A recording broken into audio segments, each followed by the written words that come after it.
Hello, hello.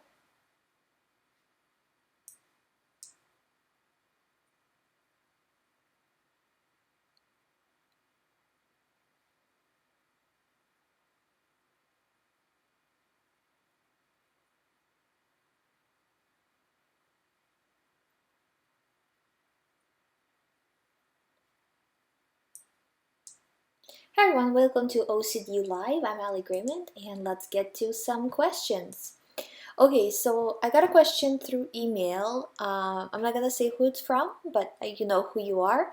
And basically, the question is that if you have an obsession that was bothering you for a while, then the obsession kind of stopped. But it stopped because not because you did the right things, such as like stopping reassurance, but because you continued to avoid the triggers of the obsession. And if you did this for a number of years, over 10 years, and then suddenly this obsession comes back. So, okay, this actually is a very common situation. There's more to the email, but I'm just kind of giving everybody else the brief overview just to, keep people's privacy and things like that. Um, so when you have an obsession or a thought and you are purposely avoiding the situation for years and years and years, it's like for years you are saying to your mind that this is very dangerous. And you might have other thoughts while you are doing that. So you might, because you're avoiding this, you can't, really get an OCD thought that's really severe about it. I mean, you could if you had like a worry about the future or something like that. But otherwise, it's much more difficult to get an OCD thought if you're not in the situation. But at the same time, you are not in the situation by choice because you're doing it on purpose, basically, to avoid OCD. You're not doing it for any other reason except for the reason to avoid OCD, or that's the main reason, anyways. And your mind really understands your intent, what you are trying to accomplish by doing something or not doing something or avoiding something. So when you constantly are telling your mind that, oh, I'm avoiding this is scary, even though, as you're getting other OCD thoughts and this kind of fades into the background, you might think that, well, it's not so scary because I'm not really dealing with it, but I still kind of have it and all of this. Um, but if the other new obsessions go away, this old one that you've been avoiding for 10 years can come back. And that's what happened with you, right? So it's not unusual. It's very, very common situation. So what you have to do is um, basically you have to behave how somebody without OCD behaves. So what would they avoid when it comes to this situation? It's hard for me to tell because I don't know what the situation is. But if this is normal everyday behavior and other people would not avoid this, then you shouldn't avoid it. You should only avoid it if other people are avoiding it, right? People who don't have OCD. But all the time in those, like, I don't know the situation again, but um, all the time when people have an OCD thought, if they're avoiding something, I can almost guarantee you that nobody else would avoid this type of thing. It's just you're avoiding it because you're scared because of OCD. So, and because you've been doing this for 10 years, the avoidance kind of created this monumental thing in your mind that this situation or this thought or whatever is extremely, extremely important. So, and the more you go over it, and the more, like, in your mind right now, the more you face it, the more you not face it, but the more you obsess over it, the more you try to self-reassure yourself that, like, everything is okay, all of this stuff, you know, and at the same time keep avoiding it, the worse you're gonna feel. So what you want to do is you want to behave exactly how a person without OCD would behave in this situation. Even if you have to fake it, even if you don't really feel like it deep in your heart, like that you feel that um, a lot of the time when people start to do everyday things that they've been avoiding or they've been really anxious about, they feel almost like they're like a fraud, like they feel like they're not being authentic while other people around them are being authentic. So this is a very, very common thing, and this will go away as you continue to do it, because your mind is just not used to it, and it hasn't been used to it for 10 years. So what you have to do is slowly start to pull back into the behavior of a person who doesn't have OCD. And you'll see that your mind little by little will stop being so scared of it and will stop focusing on it. And all of the feelings, all of the sensations, all of this stuff, all of this will go away once your mind stops really flagging it as something important, because it's really not important. I mean, I don't know the situation, but just based on my experience, I can tell you that all of these thoughts, like all of these OCD thoughts, they're not important, but they give you feelings that, what if this isn't, what if something, what if I feel guilty, I feel ashamed, I feel like I need to confess, I feel like I'm a bad person, or I feel I could be a bad person, or whatever. Um, all of these things, they're just feelings, they're just thoughts, they could be even physical symptoms, it's all a part of the normal recovery process, you know. So you just have to keep going and you will feel better, you know. So it's just, honestly, like, trust me when I say I talk to so many people about this stuff. Not once has it been true. Not once has it been important and really worth paying attention to. And you know that this thought already, you've already gotten over this once. So there's no point in going back again just so eventually you'll get over it. That's the end goal here, that eventually you'll get over this and this will be nothing again. But you don't want to put yourself through months and months of this when you can just say, I'm not dealing with this, I'm moving on, and just keep being strong with this. It will still take up, some time, it could be take a few months, but I mean, if you keep doing the avoidance, it's going to take a lot longer. So I hope that answers your question. If it doesn't, or if something is not clear, email me. But again, when you guys email me a question, because I get this show is fairly new, and I get questions all the time, even way before the show started, right? So I need to be able to tell just by looking at an email which question is to be replied to on the show, and then which is not. Or if, say, you like, from this point you don't want me to reply on the show, then just let me know. So, and I'm fine either way. It's just really up to you. I do encourage people to allow me to, kind of say the question in a very veiled form. I'm not going into specifics or anything like that, but just so other people can also benefit from your experience. And again, this is completely anonymous, so don't worry about it. Okay, so there's a few other questions I wanted to get to. Okay, so another question, let me just find here. Okay, so a question that comes up all the time, and I've already kind of addressed it, but it's always pretty much good to address it, is should I take medication? And in my opinion, based on my own experience, based on the experience of my clients, I can tell you that sometimes you need medication, sorry. Sometimes you need medication and sometimes you don't. But most of the time, 80% of the time, people take medication when they don't really need it.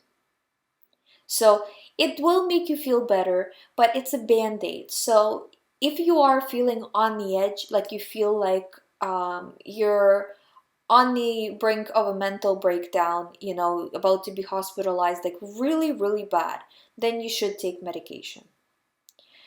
In my opinion. Again, I'm not a doctor, but I'm just saying, okay? Based on what I see and based on my own personal experience. But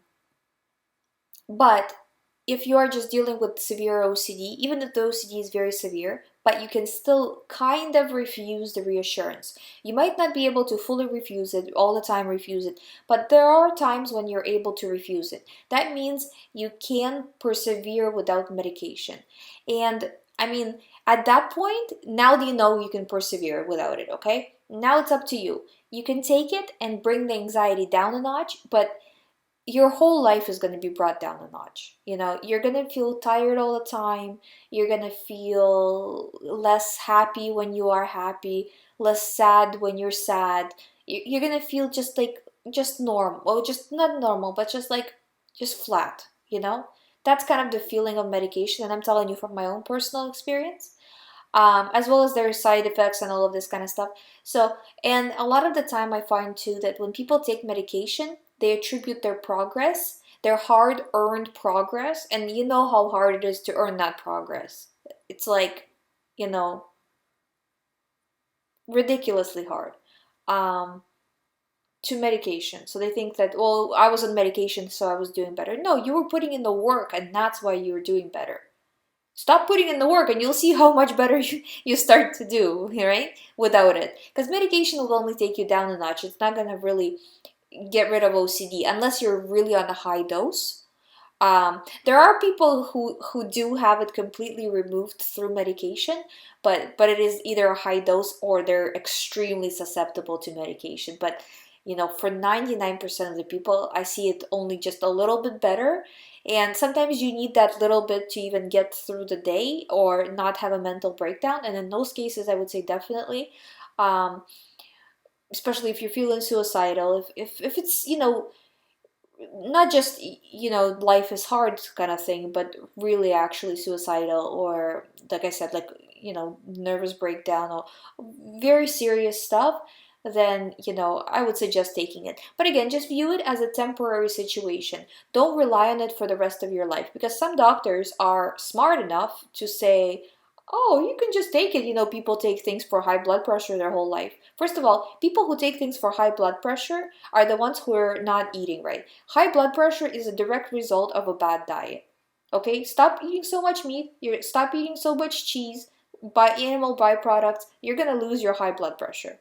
Okay, but this is besides the topic. I also do stuff on like correct eating, and you know, get rid of illnesses to do with like food related stuff and all of this. So I actually have very high success with that as well. But anyways, that's not the topic. What I'm saying is that the doctors are so bright nowadays that they'll just say, oh, you can take medication forever, there's nothing wrong with that. People take that all the time, you know, because they don't know better. So I'm telling you that it's a band-aid. And you know, if you reach, you know, an old age where, you know, or I don't know how to put politically correct to say that, whatever, but you know what I'm saying, that if once you become elderly, your medication might interfere with other types of medications. And I've seen it happen quite a few times where a person is not able to continue taking medication because other medication is interfering, you know?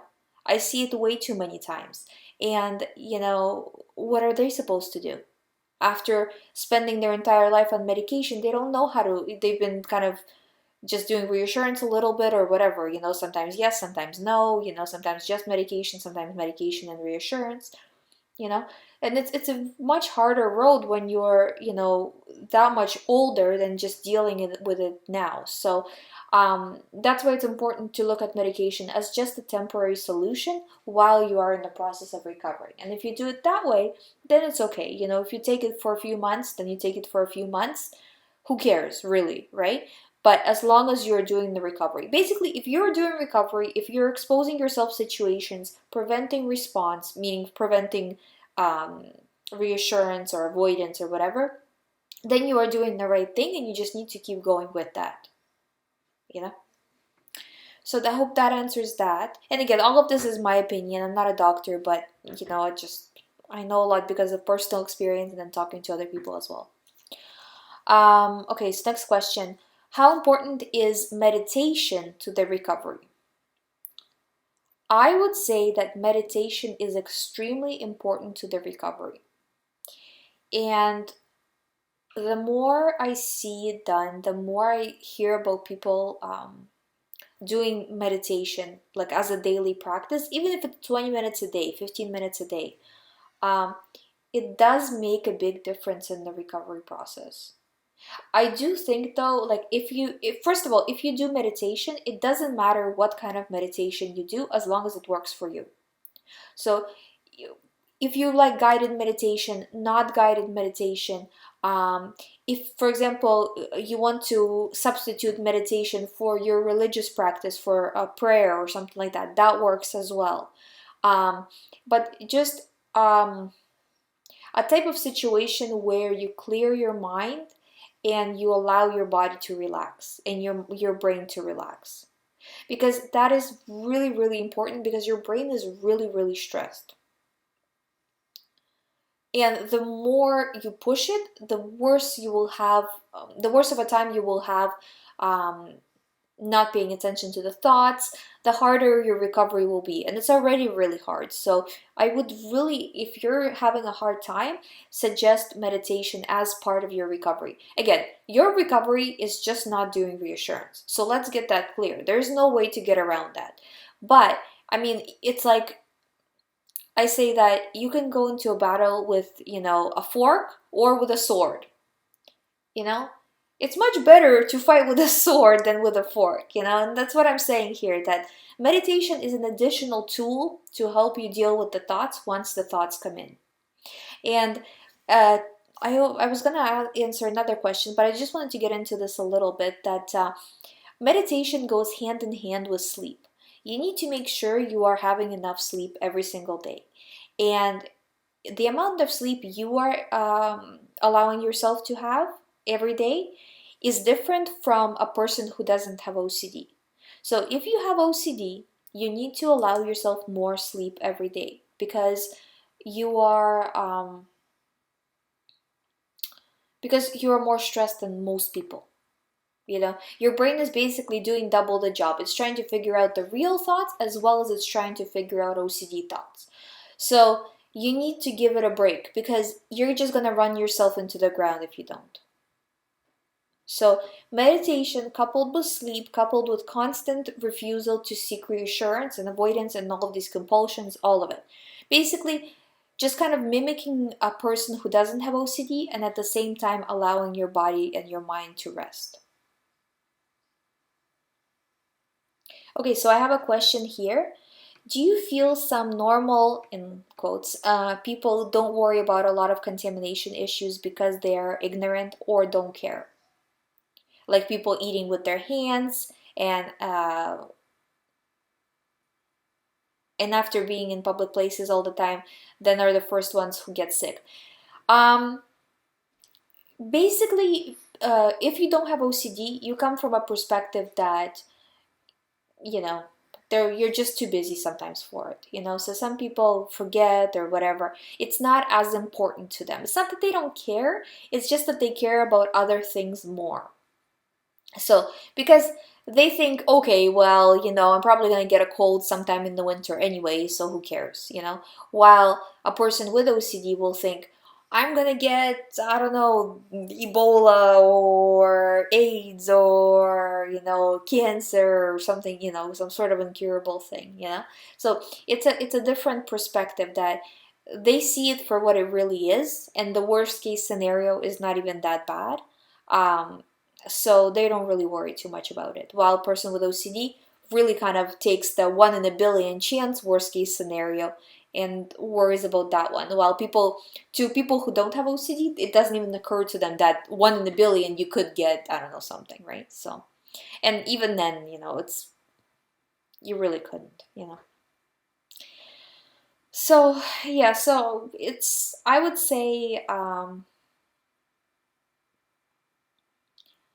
it's not that they're ignorant, and it's not that they don't care. It's more so that that's just the natural way for a human being to be, because you can't care about everything.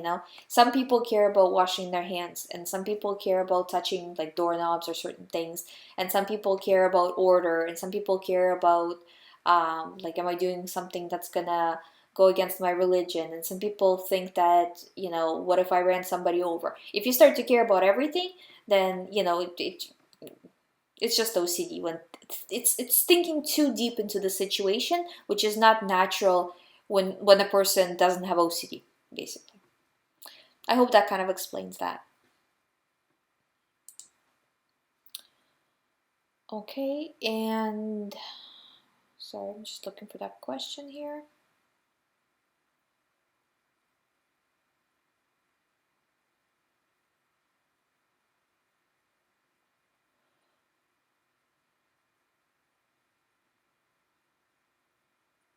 Okay, So here's a good one too. Because of my work, I spend a lot of time in my office. Does that make OCD worse?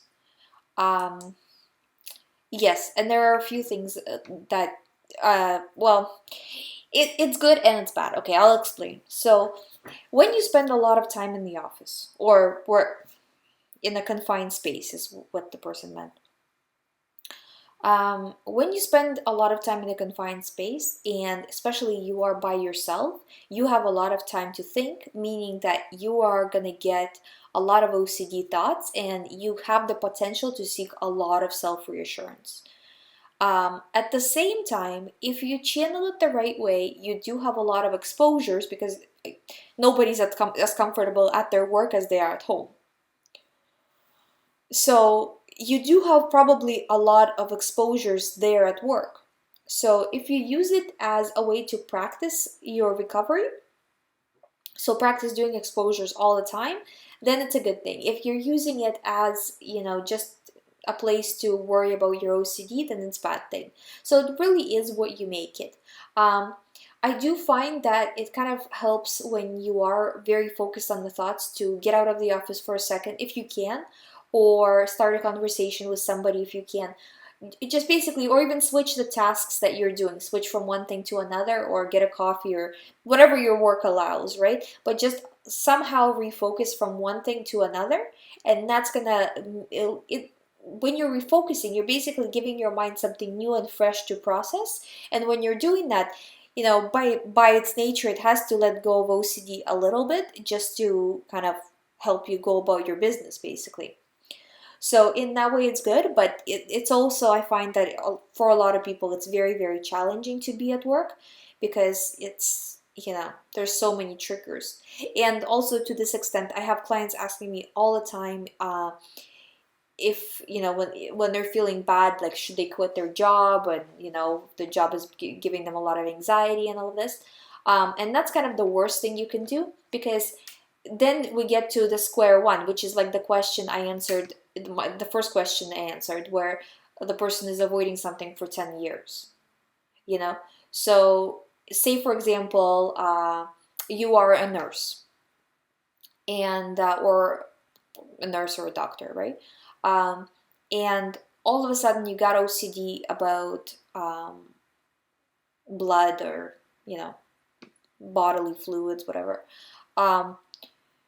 So in whatever way you find it scary. So you're going to switch your whole entire life, and for what? For an obsession that's not even real, And it's not like OCD is just going to sit there quietly while you switch and while you kind of avoid this. Just like I answered in the first question, it just finds something else to stick to, you know?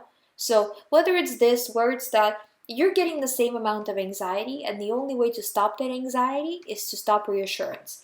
So don't focus so much on the specifics of the thought, that the thought could be whatever it really wants it to be, it will switch whenever it wants it to. We have absolutely no control over it, But what you have control over is your reaction. So as long as you constantly, all the time, keep reacting as if the thought is not important, then it won't be important. And then your brain will actually drop it and will never send it to you again. Now, it won't happen overnight that, okay, you're disregarding the thought and tomorrow, poof, it's gone, It, because your brain is used to you thinking, as of the thought as important, it's going to test you. So it's actually, as you start to disregard, it's going to send you more thoughts in order to test you to make sure that the thought is not true. And, as you do that, then you'll see recovery.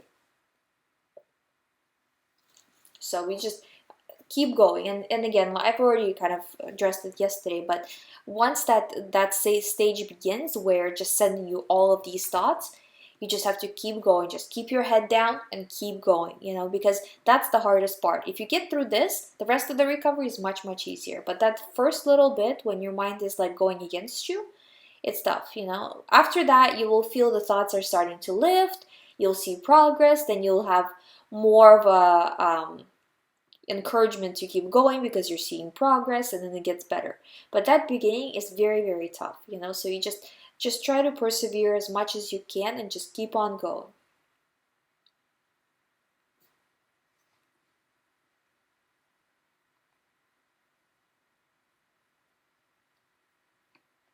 Also, I wanted to say a special thank you to Ray Rock for sticking with the show um, all this time, and I'm very happy to have you here and very happy to answer all the questions you have. It's, we're just, you know, growing this as we go. Yeah,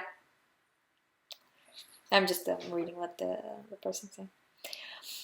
Okay, good stuff. So I guess unless anybody has any other questions, we'll cut it off for today, and I will see you tomorrow. Again, if you want to ask me a question, write me to info@youhaveocd.com. Just make sure that you'll say that it's either like a question that you want me to answer privately, and or a question that's public. Yeah, I'm very happy to do this. He's just saying thank you for doing this. Um, yeah, just I'm here to help. But yeah, just let me know so I don't kind of like answer a private question publicly by accident. Also, if you go to youhaveocd.com, I have books available. I have private sessions with me available there. Also, my books are available on Kindle and on iBooks and through the App Store.